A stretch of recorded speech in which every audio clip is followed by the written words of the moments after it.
Yeah. Are you Ant or are you Deck? Well, I'm on the left, so I must be Deck. No, I must. Yeah, there's always Ant and Deck, isn't it? Or Morecambe and Wise. Yeah, more like Laurel and Hardy.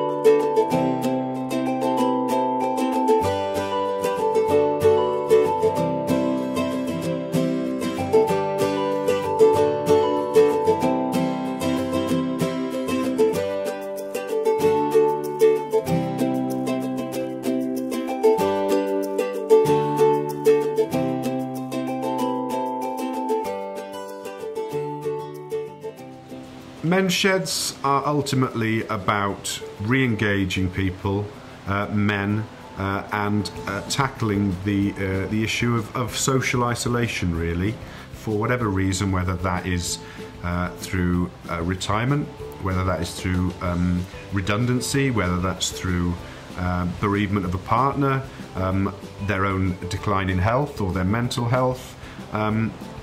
Any reason, if a man has time on his hands and doesn't like the fact that he's got time on his hands, men's sheds are a brilliant way of finding something to do, a purpose in life, a new social network, restoring some confidence, finding new skills or developing skills they've already got, and a sense of belonging and pride and identity. So men's sheds, just a perfect environment that doesn't label anyone, doesn't pigeonhole anyone, it doesn't say anything particular about you if you're a member of a men's sheds, other than you've got time on your hands. The benefits are enormous and almost endless, really, of what sheds can do for men, and also what they can do for the communities that you find men's sheds in. The ingredients are really simple. The basic thing is, if you can get a couple of interested people a place to meet and then a kettle and some biscuits, the rest of it develops from there, really.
The great thing about men's sheds is that no two sheds are the same. The men's sheds concept is open to interpretation, and individual groups put their own stamp on it. They make of it what they want to. And it's whatever that group wants to do. All the sheds are different, but they all share the sort of same traits of men talking and supporting each other shoulder to shoulder. It isn't the shed so much, it is actually the people that it's all about. We turn up, have a nice cup of coffee, cup of tea, we sit down and we do what we're best at, which is talking, really, setting the worlds to right. It's good to come and talk.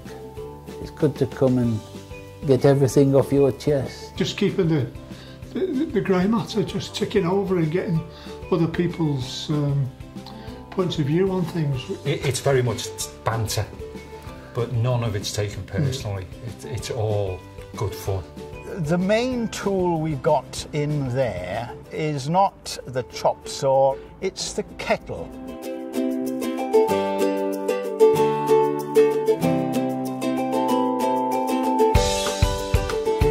Women talk face to face, men do it shoulder to shoulder. In other words, men tend to chat to each other while they're doing something practical. So many things you can get into, so many people. You can just come here, sit down, have a cup of tea, have a chat. Or you can come and play on the machinery. I'd never done any woodwork. I'm a mechanical engineer. But I've done woodwork since I came here. We're not professionals, we're a bunch of blokes that meet together and everyone learns from everyone else. And it's a fantastic atmosphere. There's a lot of people here in men's sheds have got a wealth of knowledge of what they've done over the years in their secular life. And they can bring that to men's sheds. I have a list of various societies and so on that I got in touch with. Nobody could help me. But I came here and it just felt right.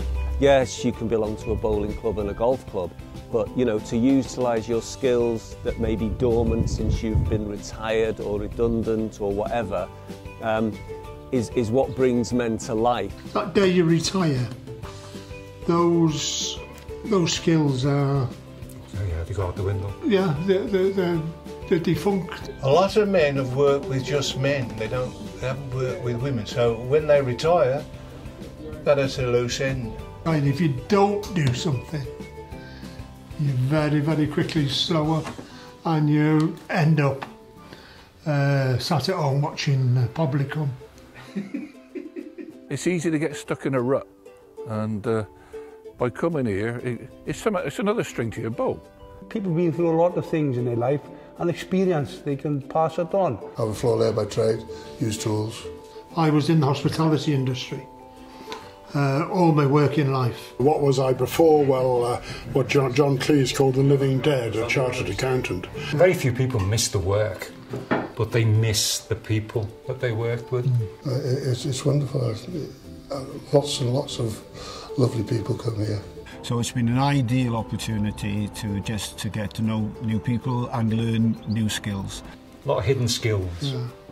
The important thing is everyone enjoys what they do.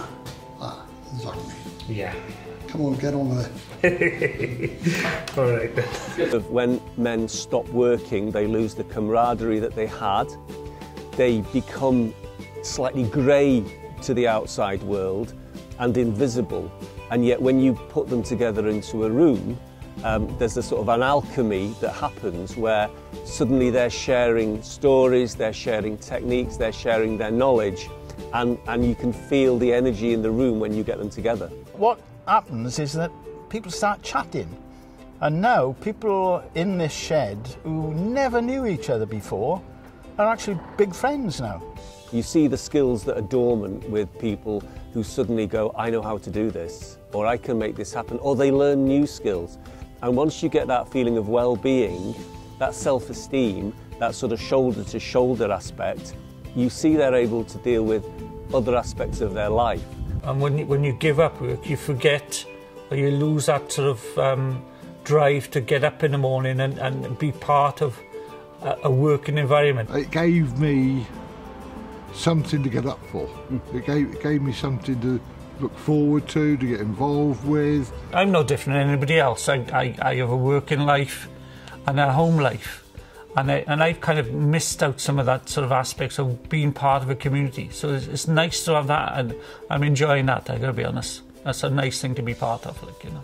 When we finish here on a Thursday, I go home and I feel elated. It really is like an injection in the arm. It's like a free national health service, the men's shed. That's what it is.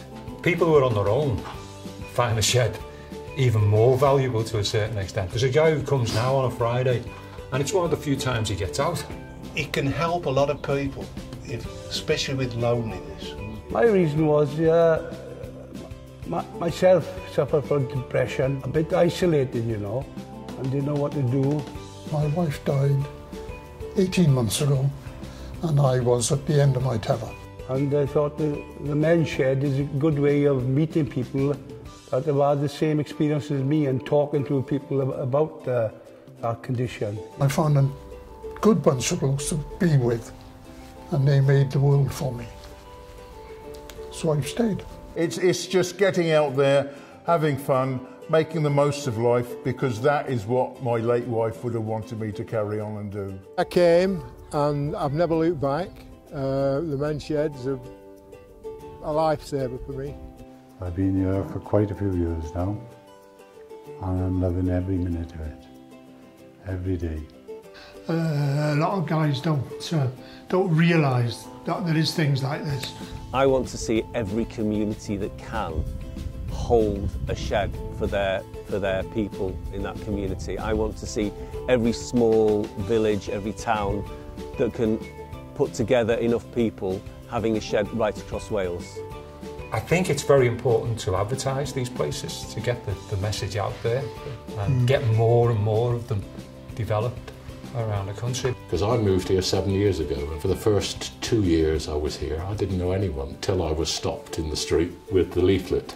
The benefits to the community, apart from just the men, are extraordinary. The ripple effect on the health, on families, but also when you see guys who are marginalised engaging in their community on their own terms, and you see the sense of self-worth that gives to them, it changes their lives, and I can't put it more simpler than that.